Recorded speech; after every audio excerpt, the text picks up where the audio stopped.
Hello guys! Happy Saturday! Ngayon po, gagawa si Norsky ng ayan mga ating mga ingredients. Red velvet cake. So, unahin muna natin i-prepare ang ating dry ingredients. So, we have here our container for preparing our dry ingredients. Yan. We need 2 cups all-purpose flour and 2, and we need 1 and 1/2 cups of sugar. So that is 1, 2, 1 and 1/2 teaspoon of baking powder. So yan, lagay mo na lang. 1 teaspoon of baking soda. Always, mas marami yung baking powder kaysa baking soda. 1 teaspoon of salt. Yan. Also, guys, 1/4 of cocoa powder. So, these are all our dry ingredients.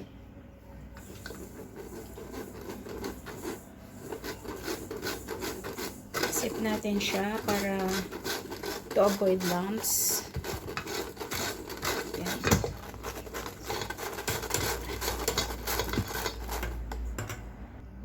Ito po yung iniiwasan natin, yung buo-buo.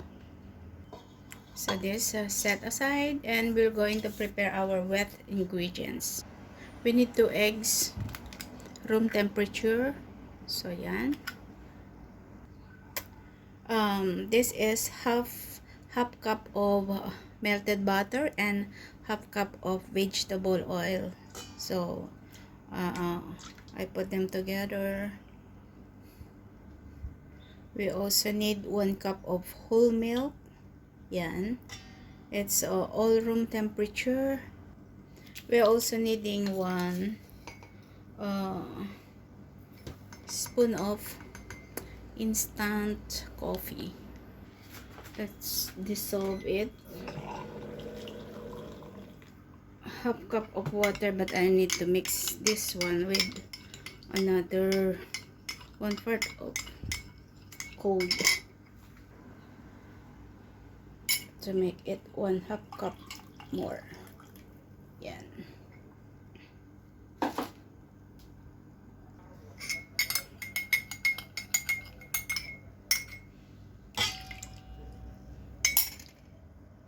We also needing 1 teaspoon of white vinegar. This. Okay. We also need 2 teaspoon of vanilla. Oh.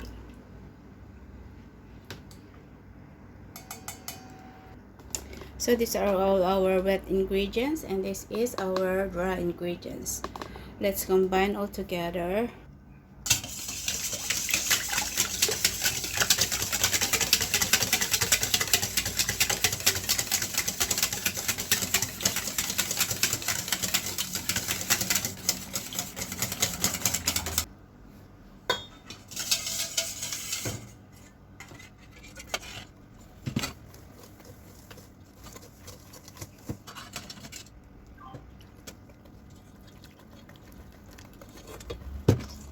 Gradually add the wet ingredients to our dry ingredients. It's up to you guys if you will going to use your hand mixer, but for me, I want this mano mano for this recipe. I want to exercise my braso. Okay.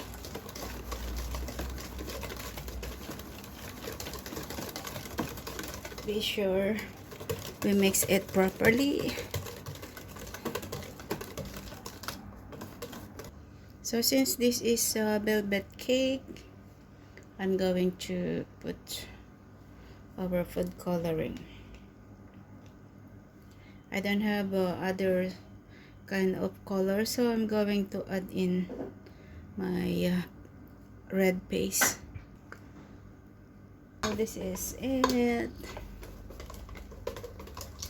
And then we're going to line in our cupcakes molder.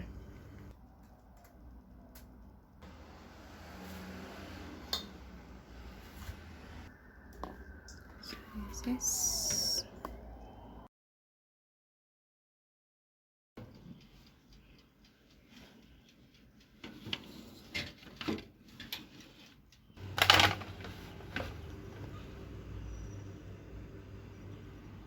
Kumuha tayo ng 2 piraso para pang decorate natin sa top ng ating cake.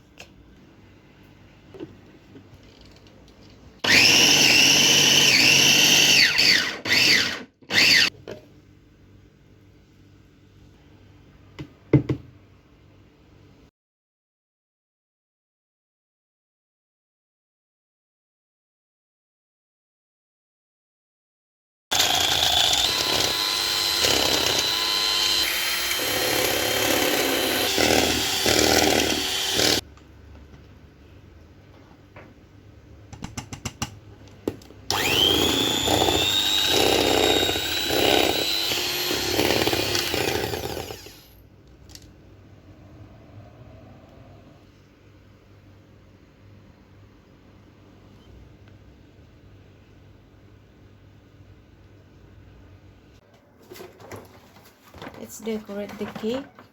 Lagyan na natin dito para hindi na natin hawakan mamaya. Okay.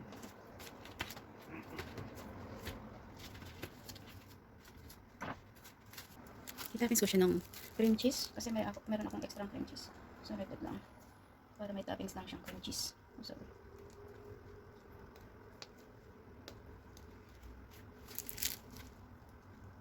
For the final. For the decoration. Yan. Para masarap.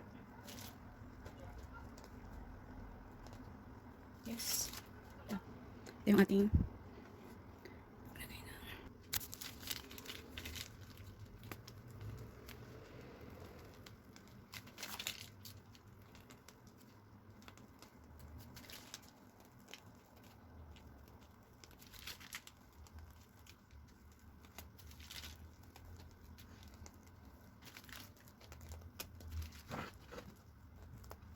Lovely. This is the crust. So, lagyan natin na crust. What is? This is now my finished product of red velvet cake with the cream cheese. Yummy.